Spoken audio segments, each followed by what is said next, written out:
Hello everybody, hope you're having a fantastic day today. Thank you so much for checking out the video. Today I'm going to be talking about a full health commando build that will be with assault rifles. And yeah, I think this is an awesome build, so I'm looking forward to showing it to you. Let's do this. Okay, so let's get into the actual build and the special and the perk cards and all that. So this is what your special is, what you're going to want to be. I will put a beginner build in the description that if you are a lower level, you can work towards this build, because this is more or less an end game build that I'm showing here. But like I said, we'll link a beginner build down in the description. You can use the build towards this. And I just want to say with this build too, it does lack a bit of carry weight, but with all the weight reduction perk cards I put on, you should be laughing. So should be good to go. And taking one for the team is definitely interchangeable. Just throwing that out there. I do recommend a full set of Secret Service armor with this build as well. You can get that from Vault 79 as long as you've completed the main quest involving Crater and Foundation, and then you'll be able to get them from this man right here, Regs. And I do recommend getting the Secret Service Under Armor with the shielded lining as well. It goes great with this build. It gives you that extra strength for a little bit more carry weight, and you can buy this from Regs as well. Now, for the legendary rolls that you would want, Overeaters is hands down the best. So that's definitely what you want to be trying to get for legendary effects. Any weapon, or any weight reduction perk is always good. Action refresh, even fire resistance is all great, but Overeaters is definitely the base for the best armor that you would want to have for this build. Now, I'm just throwing out there too, the ultralight armor you do want to have for mods and the Betrest on the Secret Service. The ultra can just be a little bit hard to find. It's under U if you're having trouble finding it, just throwing it out there. And for mutations, now just ignore the ones I don't have an arrow beside. You're just going to really want to get Eagle Eyes, Healing Factor, Herbivore, Herd Mentality, Marsupial, and Speed Demon, and you'll definitely be off to a good start. And of course, if you want any other mutations or switching them in, it's all personal preference really. And these are the guns that I was using for this video as well. Anti-armor, more critical. You wouldn't really want to go for a bloodied weapon. I would definitely suggest quad or anti-armor, and critical damage if you can get it as well. Faster fire rate would be great as well, and less action points cost is always nice as well for legendary effects. And I just want to show too, the damage resistance of this build is absolutely hilarious. Like, you really shouldn't die unless, like, I don't even know, even in the daily ops, I should have tested it in the daily ops to be honest, but even in there, man, you're gonna have so much health. If they have the deadly armor piercing attacks, you should have no problem, you know, hitting that stim pack before you die.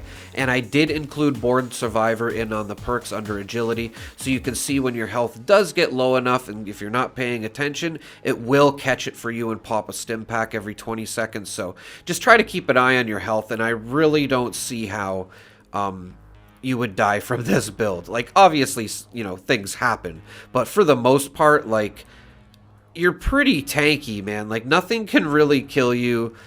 It's going to take them at least 5 to 10 seconds. Like, I don't know what, like, maybe poison from a Mirelurk Queen might get you quick. But you can get poison resistance perks on your armor, and you could even use Funky Duds under the legendary perk cards and interchange it for take one for the team, as I was saying earlier.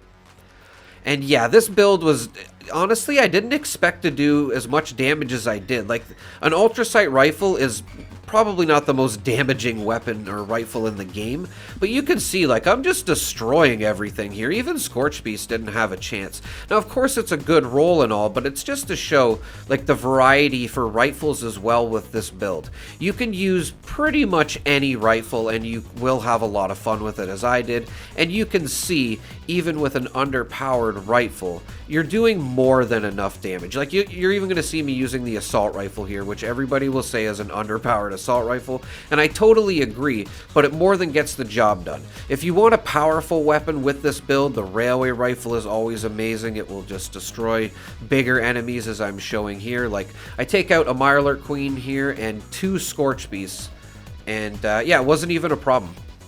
Had lots of AP because we have that ultralight on the for the mods on the Secret Service. That's definitely, I should have talked about that a little bit more. Make sure you have the ultralight mod from the secret from regs at Vault 79 on your armor, just so you get that extra AP, or you will not be able to shoot as much as I am here with a quad railway rifle.